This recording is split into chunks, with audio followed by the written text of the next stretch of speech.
Porque nessa carta, é bastante curioso, Marx esboça as ideias centrais do livro que ele vai escrever contra Proudhon. Nos 3 primeiros meses de 47, Marx escreve uma réplica a Proudhon. Lembrem-se que o livro de Proudhon se intitulava Filosofia da Miséria ou o Sistema das Contradições Econômicas. Marx, como polemista, é impiedoso. Escreve um texto intitulado Miséria da Filosofia. E faz questão de escrever em francês, que era uma maneira também de humilhar o pobre do Proudhon, que não sabia nada de alemão. Marx abre o seu texto dizendo, como alemão e como economista, e desmonta a obra de Proudhon. Esse texto deve ser lido até hoje por 2 razões. Ambas, eu diria, independentemente da importância de Proudhon. Na verdade, Marx é extremamente unilateral no seu juízo de Proudhon. Eu queria, antes de passar as 2 razões importantes que justificam esse texto, eu queria chamar a atenção de vocês para uma coisa. Tudo que Marx diz de Proudhon na Miséria da Filosofia é verdade. Mas Proudhon não é só aquilo. Isso se explica na polêmica, não é? Quando você está na polêmica, você ataca os pontos fracos do seu oponente.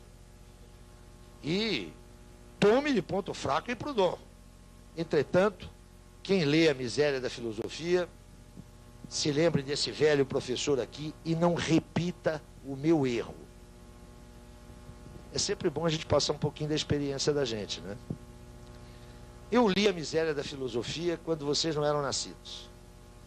E o retrato que me ficou de Proudhon foi o seguinte, esse cara é um debilóide, é um débil mental. Eu não quero ler esse cara nunca na minha vida. É um idiota. 20 anos depois, eu fui obrigado a ler Proudhon, por um acidente biográfico. Eu li praticamente tudo que Proudhon escreveu. Quero dizer para vocês que eu morri de vergonha com o meu juízo anterior, né? Proudhon é muito maior do que aquele Proudhon que aparece na Miséria da Filosofia. Não é que Marx tenha sido injusto. Marx fez o papel do polemista. Toda a crítica que Marx dirige a Proudhon é fundada e pertinente. Mas, por favor, Proudhon não é só aquilo, não. Hein? Sejamos justos historicamente com o pobre do Proudhon. A Marx esse problema não se punha, porque se tratava de uma polêmica para demolir aquilo que ele julgava, e penso que corretamente, um grave equívoco teórico que comprometeria a ação política do proletariado revolucionário. Feita essa observação, para que não cometamos injustiças históricas com Proudhon, aí eu devo lhes dizer o seguinte, Proudhon leu a Miséria da Filosofia e fez anotações no seu exemplar. As anotações de Proudhon são horrorosas. Proudhon começa dizendo assim, Marx está errado, não é isso que eu digo, Marx torceu o que eu disse, e à medida que ele vai avançando na leitura, ele vai se revelando uma personalidade extrema. Olha que coisa engraçada. Acabei de chamar a atenção da necessidade de fazermos justiça a Proudhon. Hein? Vocês se lembram quando eu lhes dizia, não tornemos o maior dos iconoclastas mais um ícone, quando eu me referia a Marx e aquela noite mal dormida com Hélène Delmout? A mesma coisa vale para Proudhon. Não mistifiquemos os grandes homens. Proudhon, na sua irritação contra Marx, chega um momento dos seus apontamentos manuscritos, onde ele diz, este é um judeu, esta raça deve ser exterminada. Imagine Proudhon, um humanista, escrevendo isso na intimidade. Né? Ou seja, como diria Machado de Assis, toda cortina de seda tem uma bainha de algodão ordinário, não é? Mas eu diria, esta obra é de leitura obrigatória. Ela se compõe de 2 capítulos, só 2 capítulos. Há um primeiro capítulo, onde Marx faz uma síntese das suas leituras em economia política, sobretudo a discussão acerca do valor. Vocês se lembram lá do problema dos economistas clássicos? Aquele diferencial, aquele linhazinha, a produção de valor, lembram-se daquilo? Marx expõe, num primeiro capítulo, uma síntese do pensamento da economia política clássica acerca do valor, com o objetivo de mostrar que Proudhon não entendeu absolutamente nada da discussão clássica da economia política. Esse primeiro capítulo é importante, sobretudo, para o historiador da economia. Por quê? Porque está aí, notem, o registro do conhecimento de Marx até 46. Que ele conhecia de economia política, está no primeiro capítulo. É um capítulo teórico, extremamente maçante, porque Marx está se credibilizando para enfrentar Proudhon, mas que mostra a rodagem que Marx já tem na economia clássica. Mas o que é importante é o segundo capítulo. Insisto, o livro só tem 2 capítulos. É um livro fininho, de 100 e poucas páginas. O segundo capítulo é precedido de uma discussão metodológica. Na verdade, o primeiro parágrafo, o livro é disposto em parágrafos. O primeiro parágrafo do segundo capítulo, Marx faz observações metodológicas. Vocês se recordam que eu disse que Marx teve muito pouco nisso, lembra? Lá na ideologia alemã tem um desdobramento disso, agora na Miséria da Filosofia, lá em 1857, e no prefácio e pós-fácio ao Capital. Aí, Marx, isso é da maior importância, na primeira obra significativa, ele já tinha escrito alguma coisa, publicou alguma coisa entre a Sagrada Família e a Miséria da Filosofia. Panfletos, conferências, artigos. Mas a primeira obra significativa do Marx, que já opera a partir da crítica da economia política, na discussão metodológica, Marx levanta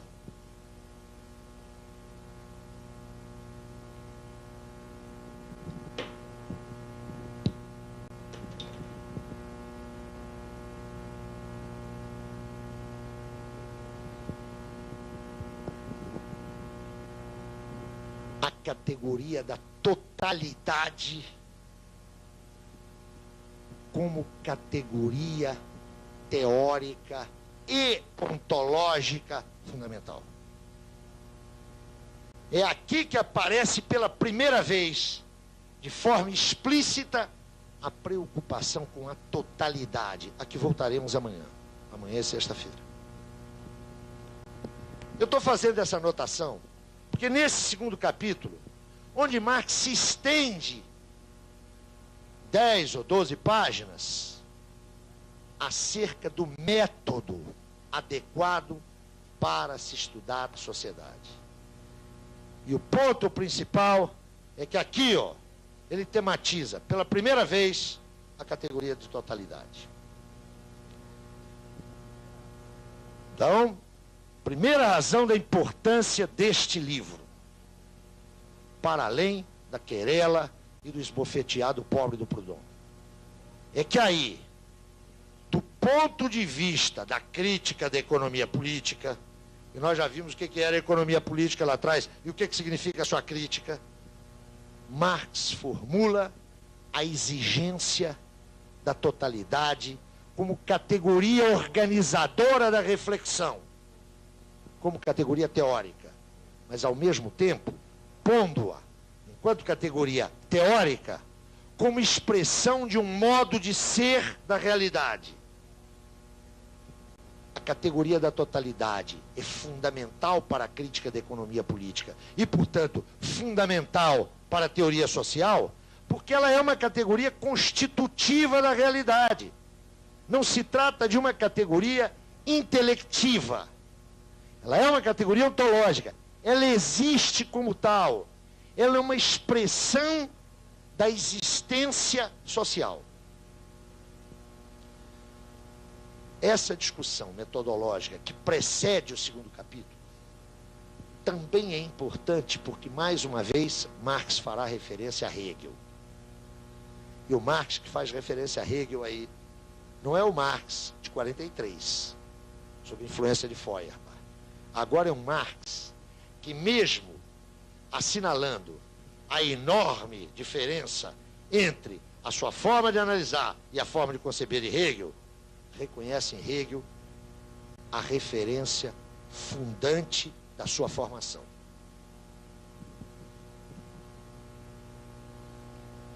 Entretanto, há um segundo motivo para a gente trabalhar com esse texto.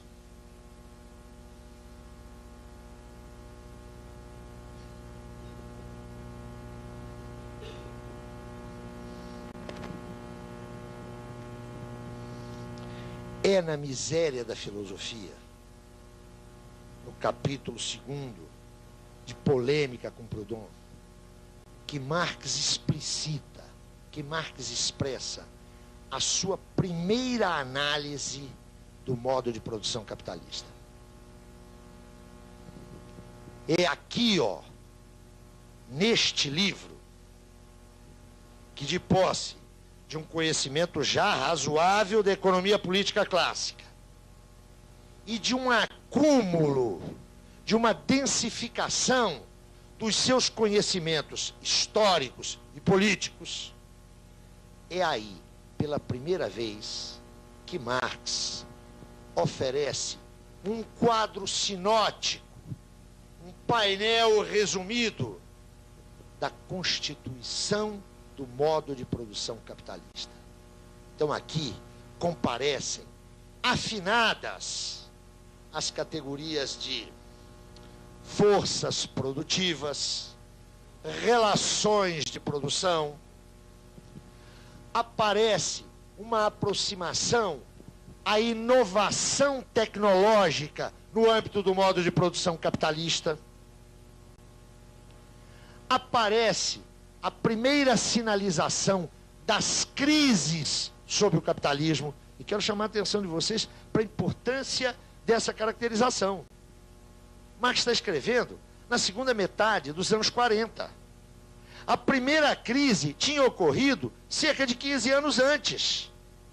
Enquanto fenômeno empiricamente verificável, a crise era uma novidade. Atentem para isso.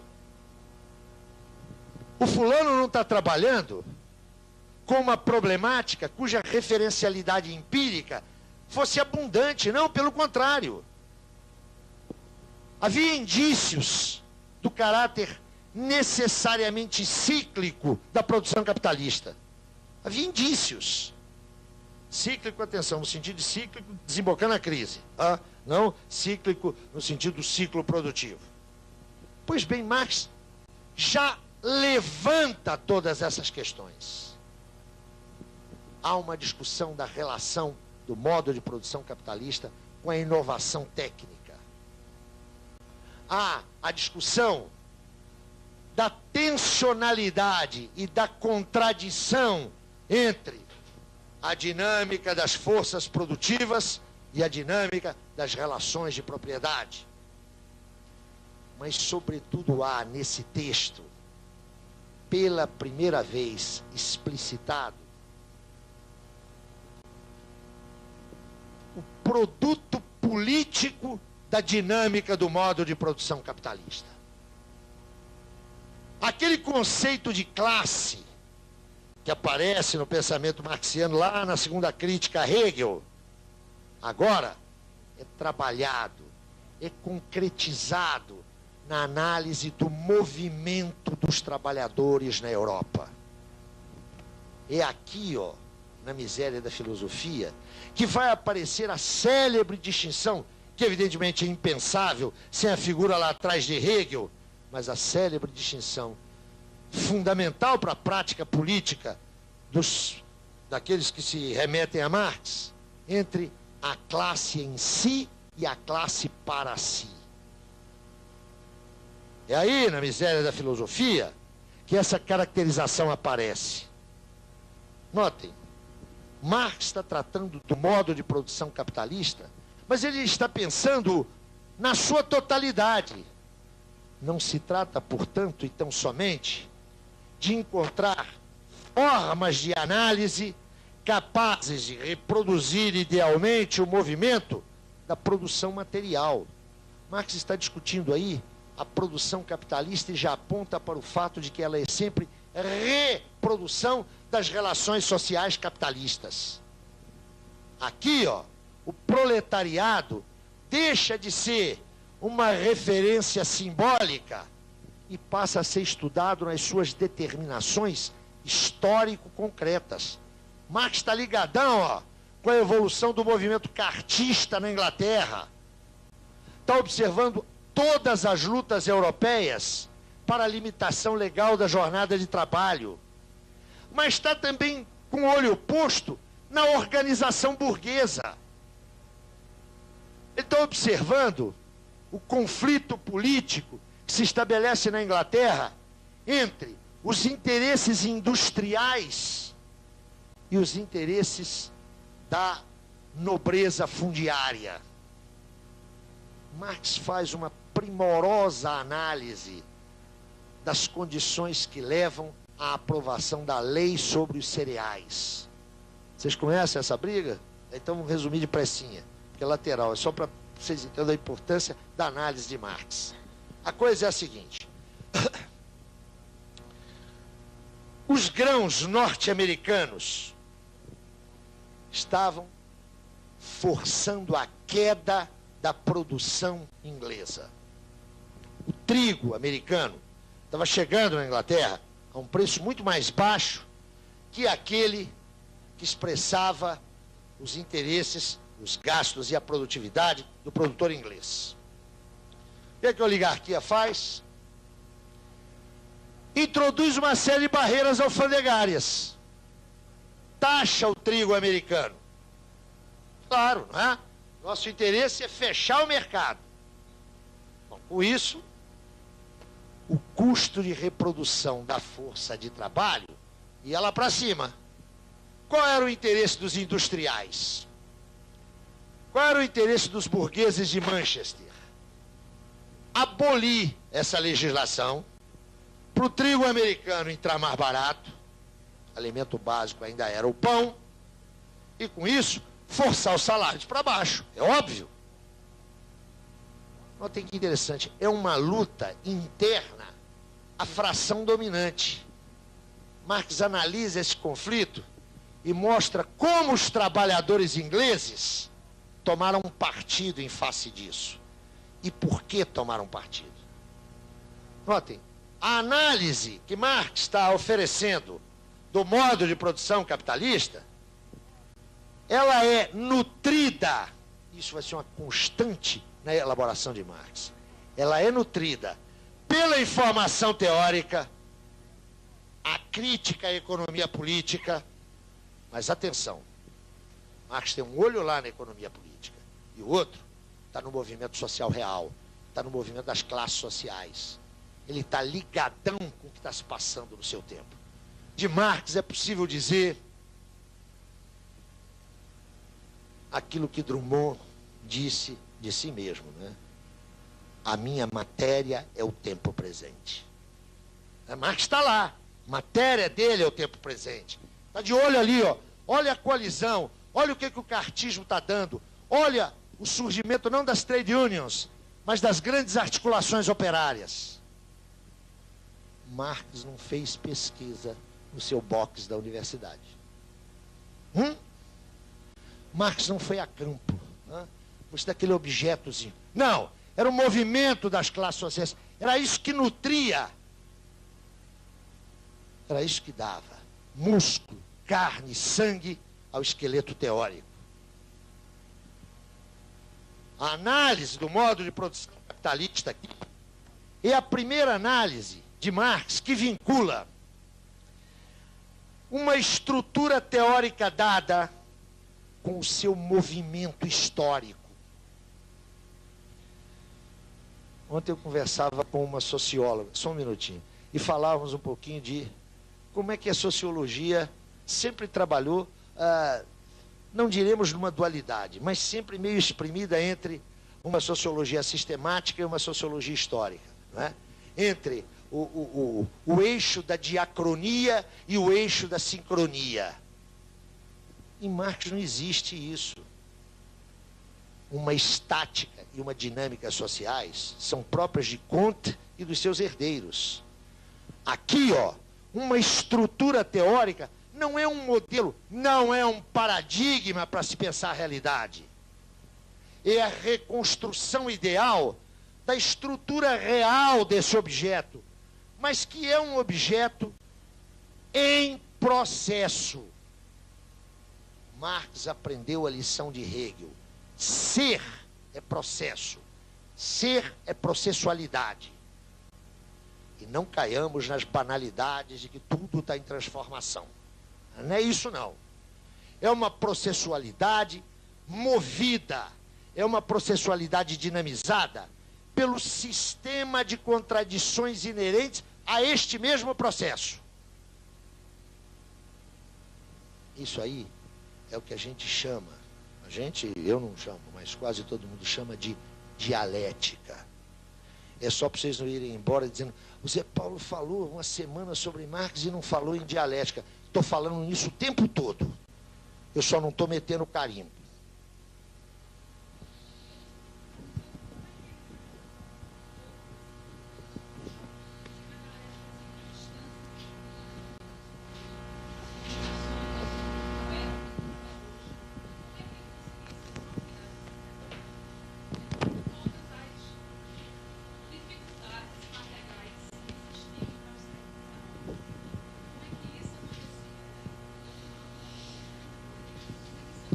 Eu queria que alguém fizesse essa pergunta, mas já antes.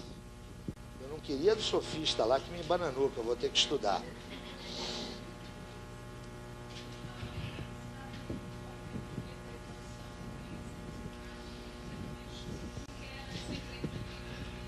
A tua pergunta, eu vou tentar responder ela, mas eu vou puxar para algo que eu acho que é muito importante. Como é que esse cara trabalhava? Trabalhava intelectualmente, né? Só nesse sentido que eu estou usando trabalho. Como é que era isso? Vocês já observaram que dificilmente a gente sabe como é que um pesquisador pesquisa? Eu sei que com certeza aqui há professores de metodologia científica. Não tem nos currículos? Eu não sei o que é isso, né? Metodologia científica é igualzinha a diferença entre erotismo e pornografia. Vocês sabem qual que é? Não sabem, não? É o seguinte, erotismo é aquilo que eu faço na cama, pornografia é o que os outros fazem. Hã? Metodologia científica é a minha. Hã? A da gente é científica, a dos outros é ideológica, não é suficientemente articulada, aquelas coisas todas. Mas essas disciplinas de metodologia, pelo menos vocês me desculpem, se a experiência de vocês não é assim, que ótimo. O que eu aprendi e o que vejo ensinando, eu não ensino isso, é que o pesquisador tem uma relação determinada com o seu objeto. É fundamental circunscrever o objeto, recortar o objeto, não é? Depois que você recorta o objeto, você formula hipóteses. Pesquisa para verificar essas hipóteses. Em seguida, generaliza. Não é assim? Pesquisa é uma coisa simples para burro, então, né? Você lê um manual de pesquisa, pega um livro que ensina a pesquisar, e está pronto o pesquisador. Eu quero dizer para vocês que eu não conheço nenhuma pesquisa, nenhuma, que seguiu esse modelito. Nenhuma. A gente formula uma hipótese que ele não sabe exatamente o que é, atrapalha 6 meses e olha, não é esse troço aí não. Tem que refazer isso. Né? O que está faltando? Como é que eu articulo? Às vezes o cara tem sacadas geniais, está lá no meio da tese, no meio da construção da tese, já está, fez todos, e saca numa conversa de bar. Mas quantas vezes isso não acontece? Conversa de bar, no campo de futebol, no meio da cama. Essas coisas, isso é um processo extremamente complicado, ninguém controla essas variáveis. O que está ali no livrinho é um controle formal, justificador. Mas quando o cara apresenta a tese, vocês já leram? Claro que leram, até já fizeram. Naquela introdução lá da tese de doutorado. Agradeço ao meu orientador, agradeço ao CNPq, agradeço ao meu departamento, né, que me liberou, ao meu companheiro, à minha família, a quem eu sacrifiquei tanto. Depois desse troço, mas não é assim? Acho que eu conheço, é cura, aquelas coisas todas.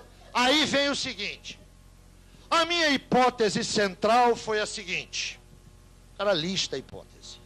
Meus procedimentos foram tais e tais. E o resultado expositivo é o seguinte, no primeiro capítulo eu trago até aquelas famosas conclusões finais, como se houvesse conclusões preliminares, não é? Bom, não é assim que... E é assim que se pesquisa? Marx nos deixou, e agora eu vou ao ponto, nos deixou uma documentação riquíssima, que não é a que está nos livros publicados como tais. Se eu pego o Capital, 1, 2, 3, e mesmo a parte 4, o que eu tenho? Eu tenho a pesquisa exposta, não é? Mas eu não tenho o movimento da pesquisa. Se eu vou lá nos Grundrisse, nos manuscritos 57 e 58, eu percebo como é que o cara funcionava. Como é que ele funcionava? Se apropriando, a pouco e pouco, da matéria que é o seu objeto. O pensamento vai e volta, é recorrente, há repetições, há abandonos, há inconsequências. O legado de Marx é maravilhoso para quem está preocupado com a pesquisa, se a gente estudar, sobretudo os manuscritos. Aí você tem o registro, o diagrama do seu movimento intelectual. E, sobretudo, eu brinco muito, ainda bem que Marx não viveu num momento em que o telefone está disseminado. Sabem por quê? Marx fica de 50 até o final da sua vida, poucas vezes viajando, mas viajando, especialmente nos anos 70, em Londres. Engels está em Manchester, trabalhando. Ainda que se visitem, estão com alguma distância. Mas se eles tivessem telefone, eles iam papear toda noite. Mas provavelmente não, a minha hipótese é falsa. Eu vou refazer a minha hipótese. Porque seguramente haveria alguém gravando, não é? Devia ter um grampo qualquer e a gente teria o registro. O que eu quero dizer é que, se eles tivessem telefone, eles bateriam papo toda noite e a gente não saberia nunca a quantas eles andavam.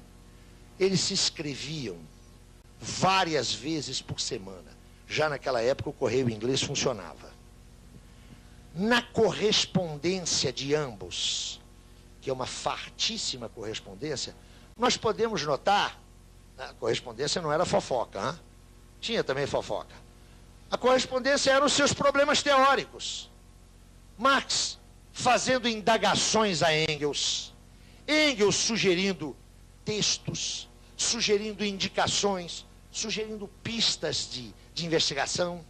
Notem, esses materiais nos dão o movimento intelectual de Marx. Que movimento era esse? Marx trabalhava, eu tentei sinalizar isso agora há pouco, mas quero explicitar melhor. Marx trabalhava com visão binocular, igual passarinho. Ele tinha um olho nos textos. Ele tinha um olho na documentação. Por documentação, entenda-se, livros, panfletos, documentos oficiais, relatórios. Onde é que Marx estava vivendo? Estava vivendo em Londres. Não por acaso, na City. Ali, ó, não estava só a oficina do mundo. Ali estava a transação bancária do mundo. Ali já tinha bolsa de valores. Querem informações precisas sobre os empréstimos do Império Brasileiro, Os Rothschild não vão achar no Rio de Janeiro, mas estão lá em Londres. O cara estava num observatório. Vou sugerir a vocês duas coisas quando forem a Londres. Primeiro, dá uma chegada no Museu Britânico.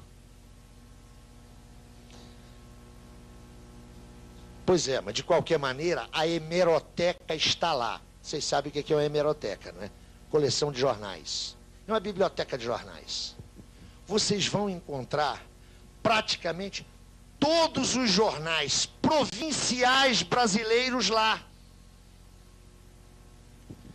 Não se esqueçam que o Hipólito da Costa, aquele lá de 1808, tinha sua base lá. Marx dispunha da melhor hemeroteca do mundo, claro. E essa observação, tua pergunta tem sentido por isso. Esse negócio ia de paquete. Ia de vapor. Então é evidente que a notícia chegava com retardo. Atenção.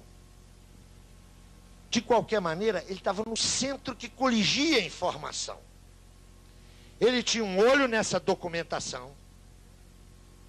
Aí eu queria falar a segunda coisa para vocês irem a Londres. Além de irem no British, dei uma chegada no cemitério de Highgate. O cemitério de Highgate é um cemitério pobre, um cemitério judaico, judeu, e lá está o Marx e a família dele, tem um monumento enorme. Assim como o católico tem que beijar, tem que ir lá na Basílica de São Pedro, o comunista tem que ir lá depositar rosas. Eu fiz isso N vezes, e aí aconteceu uma coisa ótima, gente. É uma leia, é o único túmulo grande que existe. E, naturalmente, o neguinho vai lá e tira fotografia. Né? Eu tirei várias. Mas você... Não paga, não. Ah, bom, então já é, olha, já é resultado da era Thatcher, com toda certeza. Eu não lembro disso, não. Bom, mas isso é o de menos. O que importa é o seguinte, está todo mundo lá querendo tirar retrato. É uma leia. E aqui do lado, em frente, tem um pequeno túmulozinho, de tijolinho, mal cuidado, que só serve para uma coisa. Para a gente botar o bumbum lá para tirar o retrato. Me deu vontade, depois de ir lá várias vezes, ter tirado vários retratos, a Romaria se faz anualmente, me deu vontade de ver de quem era o túmulo. A história de uma ironia. A história... Clio, que é a deusa da história. Clio é uma matrona ardilosa. Todo mundo vai lá, tira o retrato e põe o bumbum. Sabem de quem é o túmulo? Herbert Spencer. Dá um certo prazer. Não o retrato, mas pôr o bumbum lá, não é? Retornemos. Marx está ali, no centro da informação da época. Ele tem um olho nessa documentação. Está com um olho nessa documentação. Mas atenção, essa não é a única fonte de informação. O débil movimento operário tinha fortes laços de solidariedade e de fraternidade. Então, a notícia, o informe, o evento era relatado por cadeias informais de veiculação. Marx estava ligado nisso, estava ligado ao movimento operário. Tradição que se perdeu. Não é?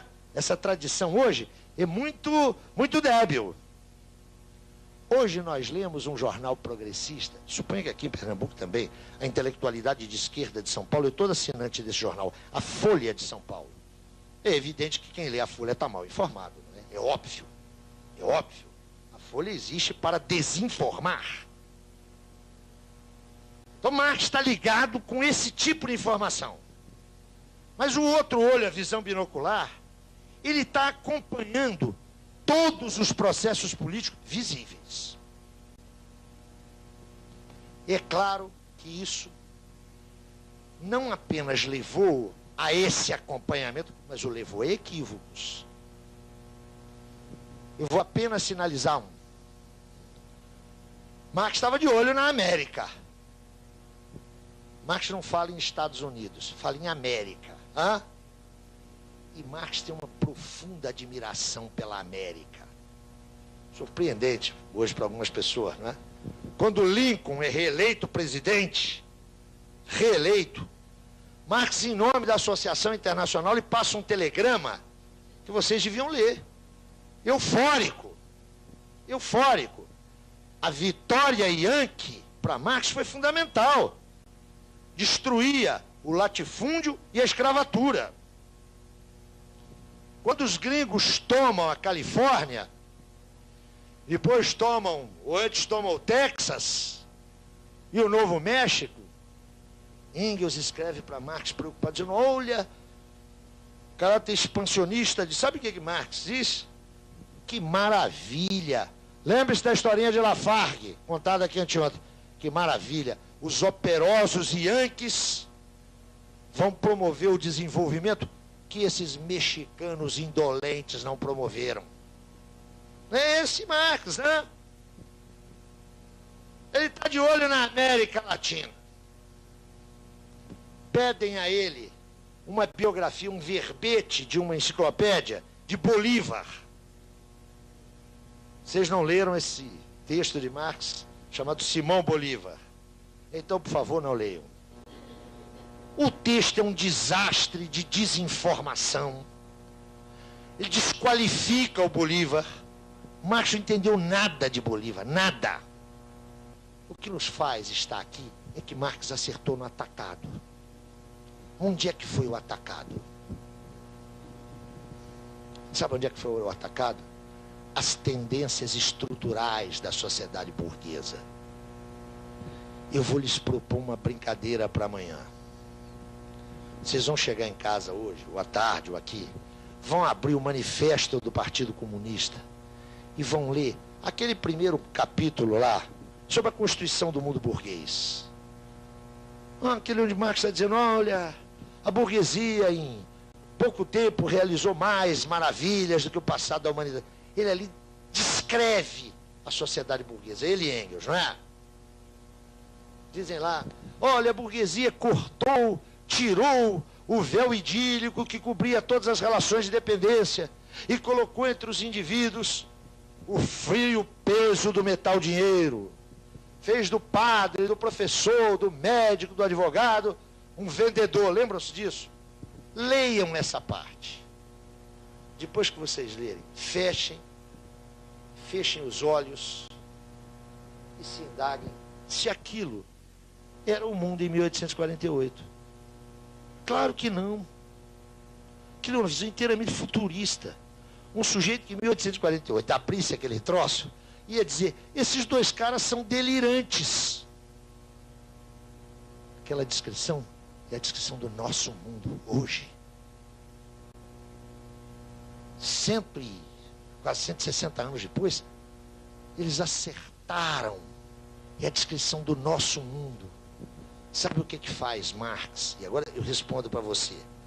Não do ponto de vista técnico, do ponto de vista essencial. Marx foi capaz de apreender as tendências estruturais da ordem burguesa. A descrição de 48 é Júlio Verne. Como é que os caras acertaram? Acertaram, não é graças a nenhum milagre. Não tem nenhum dote, não tem nenhuma intervenção do Espírito Santo. Marx acertou porque encontrou a perspectiva teórico-metodológica capaz de lhe permitir a apreensão do movimento desse objeto. O que ele captou foi esse movimento. Foi isso que ele reproduziu. Me faça entender? Eu já vou dar um salto, gente, só para provocar vocês. É evidente que isso me entusiasma, não é? Não é porque eu sou adepto do texto, não. Porque eu acho genial isso. Isso é coisa nossa. Isso é processo dos homens. Nós é que estamos ali. O indivíduo Marx foi importantíssimo. Isso é uma conquista nossa. Marx está escrevendo em 1860, 1870. O que ele diz no Capital? Na obra Capital? o modo de produção capitalista necessariamente, produz exponencialmente mais riquezas. 2, e concomitantemente produz e reproduz pauperização. Legal, né? Agora, os pesquisadores encontrarem a nova pobreza, não é? Não tem uma nova pobreza? Eu acho que não tem nova pobreza de coisa nenhuma. Sabe? Não tem nova pobreza nenhuma. É a velhíssima lei geral da acumulação. Nova questão social? Tem gente que se diverte com isso e até ganha a vida assim. Marx está escrevendo lá, é próprio do movimento do capital concentrar-se e centralizar-se. Não tinha monopólio no sentido moderno. Isso é um processo de concentração fático, empírico, pós-1880. Dê uma olhada aí nas fusões dos últimos 10 anos. O que faz a gente estar estudando Marx daqui, sem nenhuma visão museológica de sua obra, é que ele apreendeu o movimento do objeto, apreendeu nas suas tendências estruturais. Como é que isso foi possível? Foi possível, primeiro, porque havia um suporte social para isso. Ele está trabalhando no pós-48. Já falamos do sujeito social que Marx vocaliza. E segundo, porque ele estava municiado, apetrechado, teórico-metodologicamente. É claro que aí entra uma questão de talento pessoal, é óbvio. Mas essa é aquela questão meio intangível que a gente não tem como discutir. Ele estava com um olho na documentação, um olho no processo político. Nem sempre acertou. Nem sempre acertou. Às vezes trabalhou com informações que não eram inteiramente fidedignas. Ajuda isso? Vamos lá. Eu estava lhes dizendo da importância da miséria da filosofia. Por quê? Porque oferece a primeira análise de Marx num painel do modo de produção capitalista. Além daquelas observações de natureza metodológica, me importa ressaltar que é aí, pela primeira vez, que Marx oferece uma análise global do modo de produção capitalista. Mas não a oferece apenas com uma referência estrutural. Antes, ele satura essa referência estrutural com um movimento histórico que se desdobrava, que se desenvolvia ante seus olhos. E, sobretudo, porque ele recupera na tensionalidade política da época, porque ele recupera no marco dos conflitos políticos, das lutas de classe da época aí, da primeira metade dos anos 40, Marx recupera essa dimensão política no âmbito da sua abordagem estrutural. Aqui, ó, o que eu tenho não é apenas uma análise do modo de produção capitalista. Eu tenho mais. Eu tenho a análise, esse primeiro esboção, e vocês vão ver porque que eu estou dizendo primeiro esboção logo em seguida. O primeiro esboço dessa visão de conjunto da dinâmica capitalista, mas com a incorporação integrada, orgânica, do movimento das classes sociais no âmbito político e teórico. No âmbito político e teórico. É na miséria da filosofia que Marx vai apontar o caráter ahistórico das categorias da economia política clássica e mais. É aí que ele vai caracterizar os economistas como ideólogos da burguesia, no caso da burguesia revolucionária.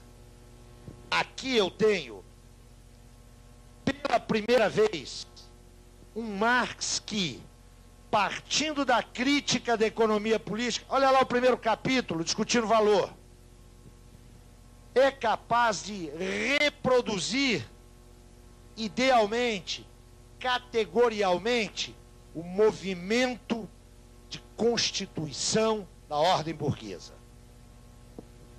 E é aqui que ele vai fundar, nas contradições do modo de produção capitalista, a alternativa da revolução. O que antes era uma petição, vamos voltar lá a 44, segundo a crítica a Hegel, o proletariado é o herdeiro da filosofia. O proletariado realizará, o que significa suprimi-la, realizará a filosofia através da revolução. Aqui, ó, eu tenho a análise daquelas condições que são imanentes ao modo de produção capitalista, que podem fundar a possibilidade da revolução. Até aqui, a importância da obra. Até aqui, a primeira expressão da teoria social fundada na crítica da economia política. Mas atenção, Marx tem 3 anos de estudo da economia política. Há aqui ainda toda uma série de concepções econômicas que o evolver, que o evoluir do pensamento de Marx indicarão serem equivocadas. Eu vou sinalizar apenas 2 para vocês terem uma ideia de como, mesmo avançando na reflexão, Marx ainda está longe de dominar a crítica da economia política. Para vocês terem uma ideia, aqui, ó, Marx não opera com a categoria força de trabalho. Marx pensa a força de trabalho como simplesmente trabalho. Isso não é uma sutileza. Essa confusão categorial de Marx tem implicações teóricas sérias. Marx ainda não pode conceber claramente o que seja a mais-valia. Ele está trabalhando com a noção de que o capitalista compra do proletariado o seu trabalho. Não, o capitalista não compra o seu trabalho. Ele compra a força de trabalho. Mas o que é mais complicado é que deriva daí uma teoria sobre os salários. Talvez isso não interesse a vocês, porque é uma discussão muito estritamente econômica, mas vale a pena assinalar. Uma teoria sobre os salários, que é uma teoria muito complicada. Uma teoria que, no limite, vai conduzir à noção de que o desenvolvimento capitalista implica sempre uma pauperização absoluta dos trabalhadores. Noção que vai estar presente ainda no manifesto do Partido Comunista. Marx vai levar mais de 10 anos para superar essas dificuldades. É só para sinalizar que já de posse do instrumental básico para construir a sua teoria social, Marx ainda tem muito que aprender. Muito que aprender. É filho direto da polêmica com o manifesto do Partido Comunista. Cabem aqui algumas observações.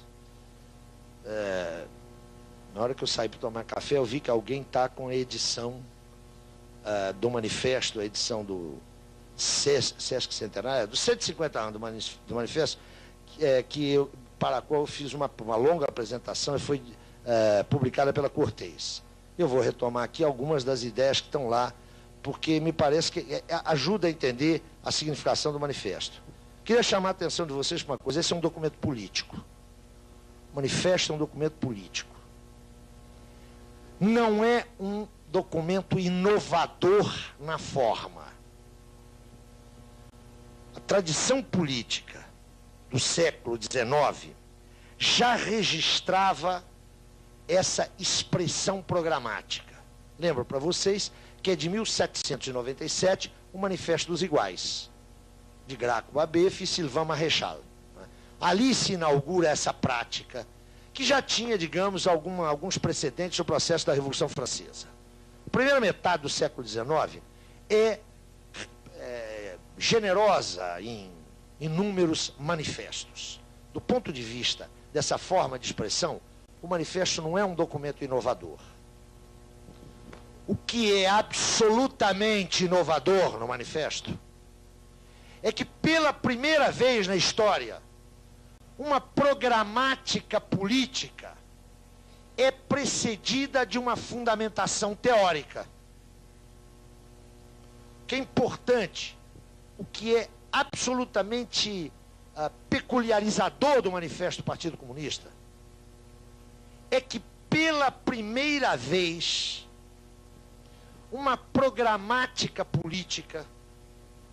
O que é o manifesto? O manifesto é a apresentação à sociedade europeia, à opinião pública europeia, aos políticos europeus, mas sobretudo aos trabalhadores europeus. É a apresentação de um programa de um partido que está surgindo, é só isso. Entretanto, pela primeira vez, este programa é precedido de uma fundamentação teórica. Esses dois pontos vão merecer a nossa reflexão em seguida. Por que Marx e Engels produzem um documento que não é apenas um documento programático? Por que eles não apresentam? Olha, acaba de ser refundado em Londres a Liga dos Comunistas e a nossa proposta é 1, 2, 3... Não sei se vocês se recordam, que o programa que Marx apresentou é um programa de pouco mais de 10 pontos, 11 pontos. É uma pagininha só. Por que eles escreveram 22 outras páginas? Quero lhes lembrar que a edição original do manifesto tem 23 páginas. Claro, né, as edições contemporâneas trazem prefácios, pós-fácios, notas, aparato crítico. É isso que as torna mais gordinhas. O documento original tem 23 páginas. Por que Marx e Engels não apresentaram simplesmente numa página o programa, os 10, 11 pontos do programa? Por que eles se deram ao trabalho de, antes de apresentar esse programa, oferecer uma sinopse do movimento da ordem capitalista? Por uma razão central. Marx e Engels, mais notadamente Marx, não foi jamais seduzido por qualquer utopia.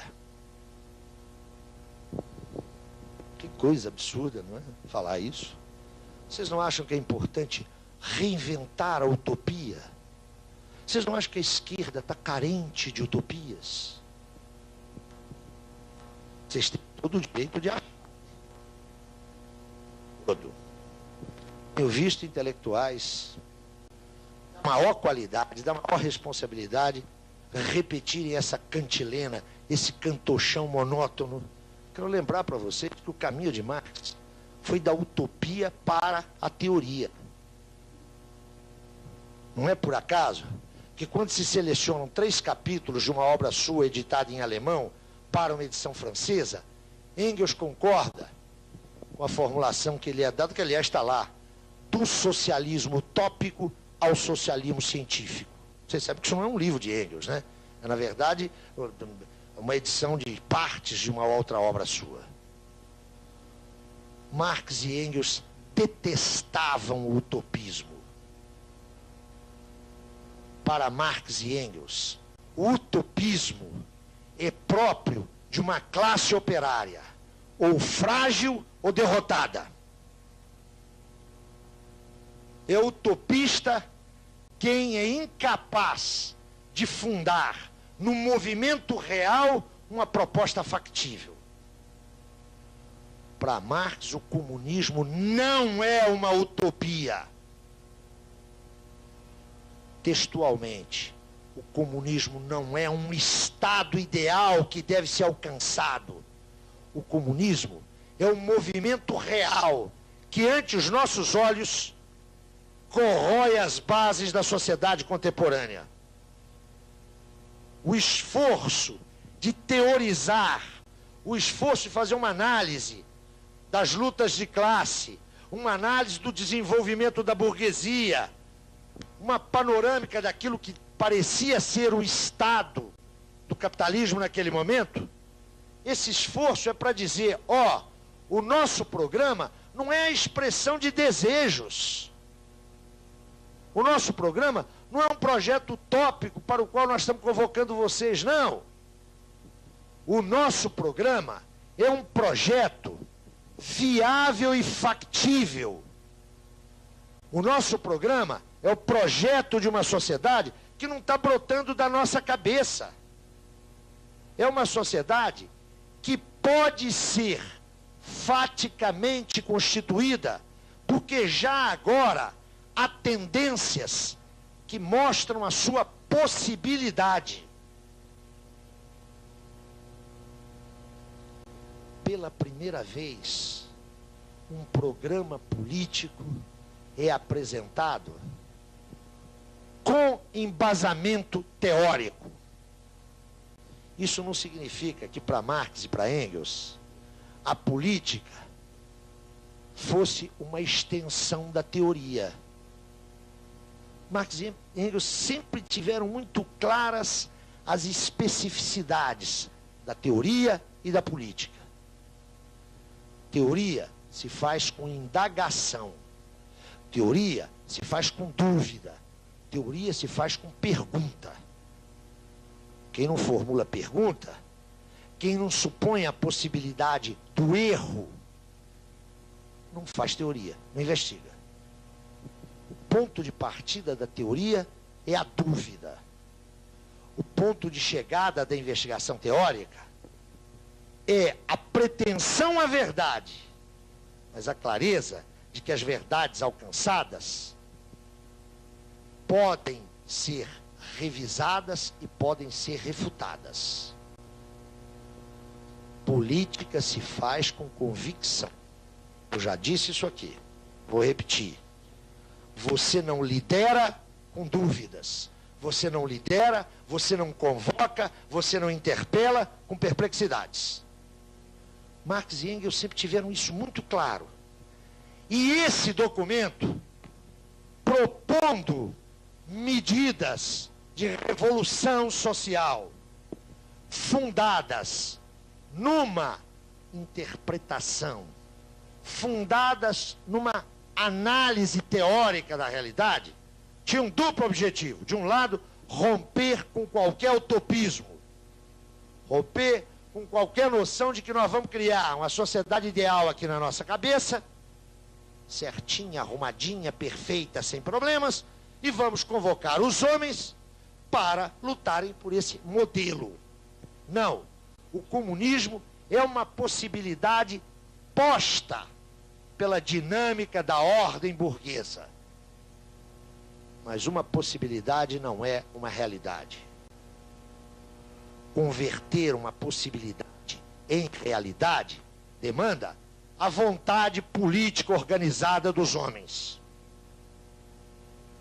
O segundo elemento próprio desse documento é que, assinalando que fala-se em possibilidade, assinalando que essa possibilidade pode ser abortada.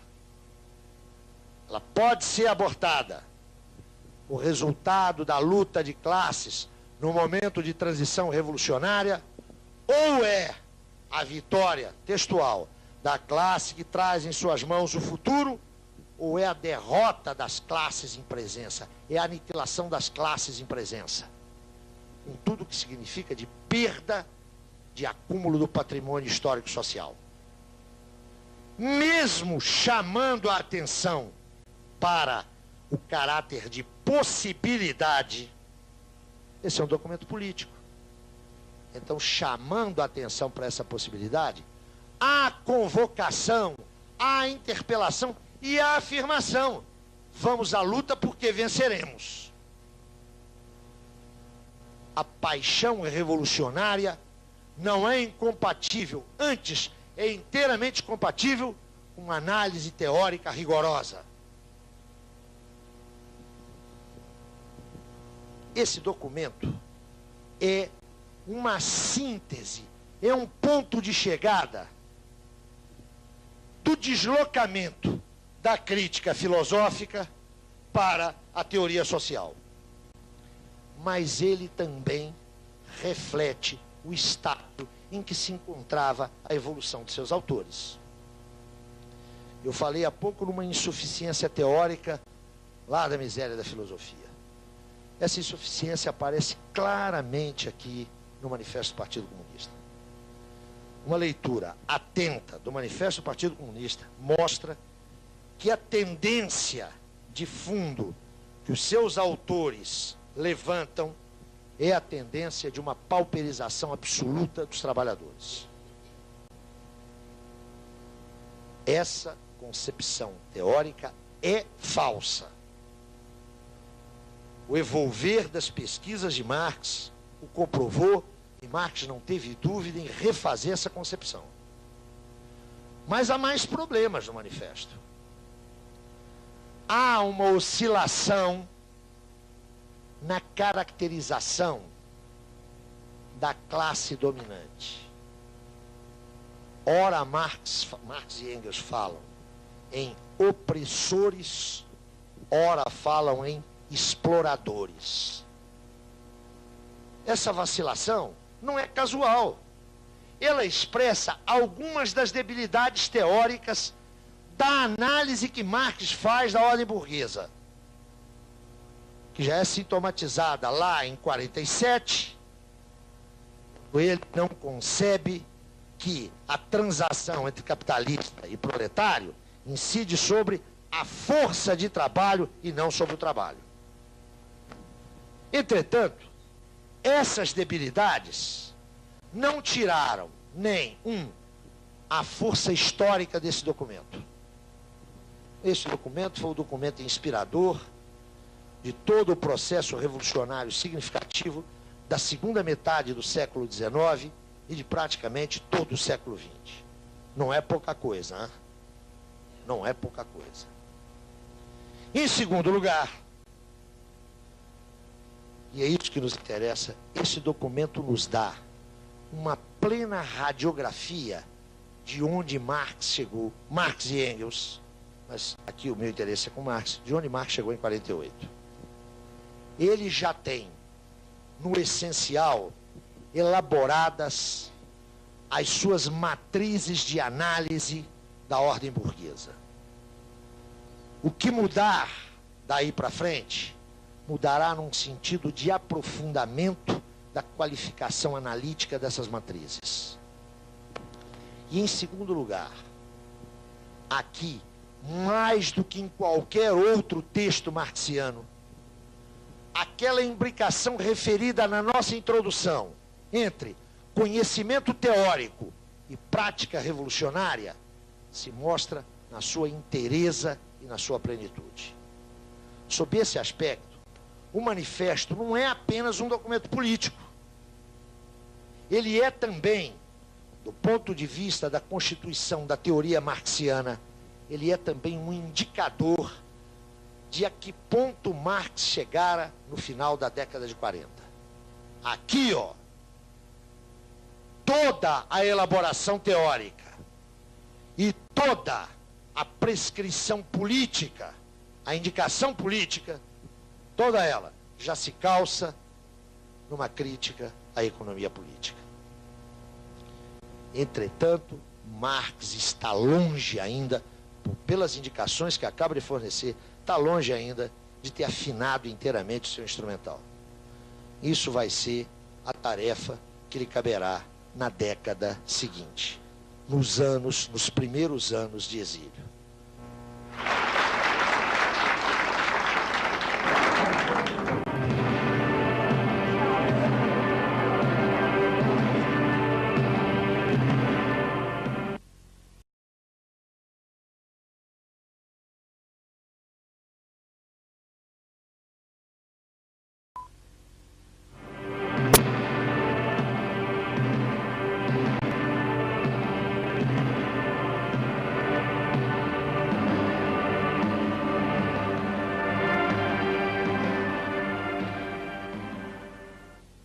Porque nessa carta, é bastante curioso, Marx esboça as ideias centrais do livro que ele vai escrever contra Proudhon. Nos 3 primeiros meses de 47, Marx escreve uma réplica a Proudhon. Lembrem-se que o livro de Proudhon se intitulava Filosofia da Miséria ou o Sistema das Contradições Econômicas. Marx, como polemista, é impiedoso. Escreve um texto intitulado Miséria da Filosofia. E faz questão de escrever em francês, que era uma maneira também de humilhar o pobre do Proudhon, que não sabia nada de alemão. Marx abre o seu texto dizendo, como alemão e como economista, e desmonta a obra de Proudhon. Esse texto deve ser lido até hoje por 2 razões. Ambas, eu diria, independentemente da importância de Proudhon. Na verdade, Marx é extremamente unilateral no seu juízo de Proudhon. Eu queria, antes de passar as 2 razões importantes que justificam esse texto, eu queria chamar a atenção de vocês para uma coisa. Tudo que Marx diz de Proudhon na Miséria da Filosofia é verdade. Mas Proudhon não é só aquilo. Isso se explica na polêmica, não é? Quando você está na polêmica, você ataca os pontos fracos do mostrar que Proudhon não entendeu absolutamente nada da discussão clássica da economia política. Esse primeiro capítulo é importante, sobretudo, para o historiador da economia. Por quê? Porque está aí, notem, o registro do conhecimento de Marx até 46. Que ele conhecia de economia política, está no primeiro capítulo. É um capítulo teórico, extremamente maçante, porque Marx está se credibilizando para enfrentar Proudhon, mas que mostra a rodagem que Marx já tem na economia clássica. Mas o que é importante é o segundo capítulo. Insisto, o livro só tem 2 capítulos. É um livro fininho, de 100 e poucas páginas. O segundo capítulo é precedido de uma discussão metodológica. Na verdade, o primeiro parágrafo, o livro é disposto em parágrafos. O primeiro parágrafo do segundo capítulo, Marx faz observações metodológicas. Vocês se recordam que eu disse que Marx teve muito pouco nisso, lembra? Lá na ideologia alemã tem um desdobramento disso, agora na Miséria da Filosofia, lá em 1857 e no prefácio e pós-fácio ao Capital. Aí, Marx, isso é da maior importância, na primeira obra significativa, ele já tinha escrito alguma coisa, publicou alguma coisa entre a Sagrada Família e a Miséria da Filosofia. Panfletos, conferências, artigos. Mas a primeira obra significativa do Marx, que já opera a partir da crítica da economia política, na discussão metodológica, são horrorosas. Proudhon começa dizendo assim, Marx está errado, não é isso que eu digo, Marx torceu o que eu disse, e à medida que ele vai avançando na leitura, ele vai se revelando uma personalidade extrema. Olha que coisa engraçada. Acabei de chamar a atenção da necessidade de fazermos justiça a Proudhon. Hein? Vocês se lembram quando eu lhes dizia, não tornemos o maior dos iconoclastas mais um ícone, quando eu me referia a Marx e aquela noite mal dormida com Hélène Delmout? A mesma coisa vale para Proudhon. Não mistifiquemos os grandes homens. Proudhon, na sua irritação contra Marx, chega um momento dos seus apontamentos manuscritos, onde ele diz, este é um judeu, esta raça deve ser exterminada. Imagine Proudhon, um humanista, escrevendo isso na intimidade. Né? Ou seja, como diria Machado de Assis, toda cortina de seda tem uma bainha de algodão ordinário, não é? Mas eu diria, esta obra é de leitura obrigatória. Ela se compõe de 2 capítulos, só 2 capítulos. Há um primeiro capítulo, onde Marx faz uma síntese das suas leituras em economia política, sobretudo a discussão acerca do valor. Vocês se lembram lá do problema dos economistas clássicos? Aquele diferencial, aquele linhazinha, a produção de valor, lembram-se daquilo? Marx expõe, num primeiro capítulo, uma síntese do pensamento da economia política clássica acerca do valor, com o objetivo de seu oponente. E tome de ponto fraco em Proudhon. Entretanto, quem lê A Miséria da Filosofia, se lembre desse velho professor aqui e não repita o meu erro. É sempre bom a gente passar um pouquinho da experiência da gente, né? Eu li A Miséria da Filosofia quando vocês não eram nascidos. E o retrato que me ficou de Proudhon foi o seguinte: esse cara é um debilóide, é um débil mental. Eu não quero ler esse cara nunca na minha vida. É um idiota. 20 anos depois, eu fui obrigado a ler Proudhon, por um acidente biográfico. Eu li praticamente tudo que Proudhon escreveu. Quero dizer para vocês que eu morri de vergonha com o meu juízo anterior, né? Proudhon é muito maior do que aquele Proudhon que aparece na Miséria da Filosofia. Não é que Marx tenha sido injusto. Marx fez o papel do polemista. Toda a crítica que Marx dirige a Proudhon é fundada e pertinente. Mas, por favor, Proudhon não é só aquilo, não. Hein? Sejamos justos historicamente com o pobre do Proudhon. A Marx esse problema não se punha, porque se tratava de uma polêmica para demolir aquilo que ele julgava, e penso que corretamente, um grave equívoco teórico que comprometeria a ação política do proletariado revolucionário. Feita essa observação, para que não cometamos injustiças históricas com Proudhon, aí eu devo lhes dizer o seguinte: Proudhon leu A Miséria da Filosofia e fez anotações no seu exemplar. As anotações de Proudhon são: Marx levanta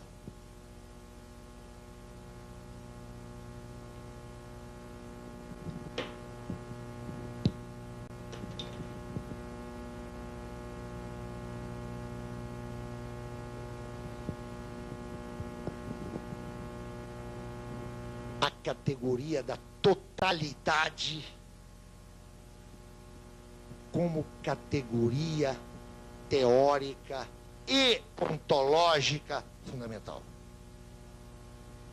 É aqui que aparece pela primeira vez, de forma explícita, a preocupação com a totalidade, a que voltaremos amanhã. Amanhã é sexta-feira. Eu estou fazendo essa anotação porque nesse segundo capítulo, onde Marx se estende 10 ou 12 páginas acerca do método adequado para se estudar a sociedade. E o ponto principal é que aqui, ó, ele tematiza pela primeira vez a categoria de totalidade. Então, primeira razão da importância deste livro, para além da querela e do esbofeteado pobre do Proudhon, é que aí, do ponto de vista da crítica da economia política, e nós já vimos o que era a economia política lá atrás e o que significa a sua crítica, Marx formula a exigência da totalidade como categoria organizadora da reflexão, como categoria teórica, mas ao mesmo tempo pondo-a, enquanto categoria teórica, como expressão de um modo de ser da realidade. A categoria da totalidade é fundamental para a crítica da economia política e, portanto,